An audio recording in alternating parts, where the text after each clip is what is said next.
இறைவாக்கு வாழ்வின் விளக்கு. அந்த நற்செய்தியை அறிவிப்பவனாகவும் திருத்தூதனாகவும் போதகனாகவும் நான் ஏற்படுத்தப்பட்டுள்ளேன். இதன் பொருட்டே நான் இவ்வாறு துன்புற்று வருகிறேன். எனினும் வெட்கமுறுவதில்லை. ஏனெனில் நான் யாரிடம் நம்பிக்கை கொண்டுள்ளேன் என அறிவேன்.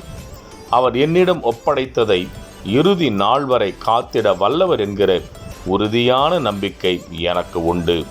2 தீமோத்தேயு 1:11-12 திருவார்த்தைகள்.